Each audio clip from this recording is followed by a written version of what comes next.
Hujambo na karibu katika kipindi cha Ifahamu China. Mimi ni Zakia Peng.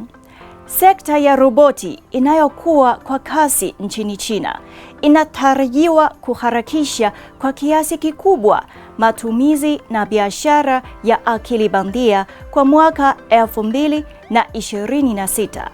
Kwa sasa roboti zinaingia katika familia za Wachina kwa kasi zaidi.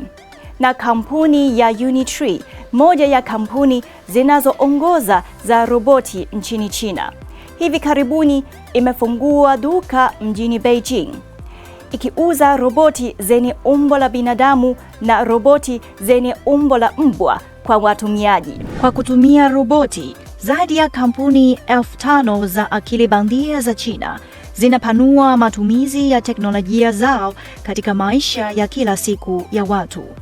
Hivi sasa, roboti zenye akili bandia zinaweza tu kufanya seti isiyobadilika ya vitendo katika mazingira thabiti. Bila uwezo wa matumizi ya mambo ya jumla, wataalam wanaamini kwamba kama kuibuka kwa ChatGPT kulivyobadilisha ufahamu wa lugha ya akili bandia na uwezo wa uzalishaji, sekta ya roboti zinazotumia akili bandia iliyojumuishwa itakuwa na wakati wa mafanikio kwa maendeleo makubwa katika kufanya maamuzi huru na mwitikio wa mazingira. Kabla ya kujia kwa maendeleo hayo ya kiteknolojia ya kimapinduzi, njia ya sasa ndani ya tasnia ya akili bandia iliyojumuishwa ni kupeleka roboti katika hali maalum ambazo haziwezi tu kuthibitisha uwezo wao wa sasa, lakini pia hukusanya data na uzoefu kwa nyongeza za siku zijazo. Mbali na matumizi ya roboti, maendeleo ya AI ya China pia yameshuhudia mafanikio katika miundo ya lugha kubwa ya Kichina.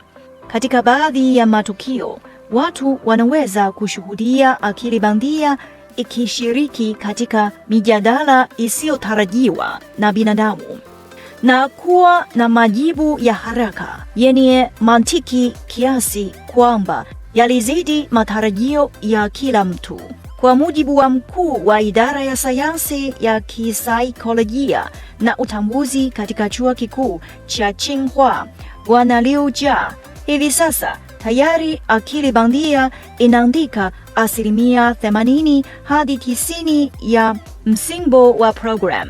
Mwaka 2026, uvumbuzi wa kisayansi na kazi nyingi za wanasayansi zitakabiliwa na changamoto kubwa kutoka kwa akili bandia, na vyuo vikuu na taasisi za utafiti zitapitia marudio na mabadiliko ya kimapinduzi.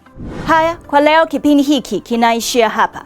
Katika kipindi kijacho nitaendelea kukuletea mambo mengine yanayovutia kuhusu utamaduni na jamii ya China. Asante kwa kuwa nami. Mimi ni Zakia Peng. Kwa heri. Kwa taarifa zaidi kuhusu China, unaweza kutembelea tovuti ya CRI Kiswahili na marafiki_CN kwenye Facebook. Pia unaweza kupakua app ya Cheche kwenye Google Play na Palm Store.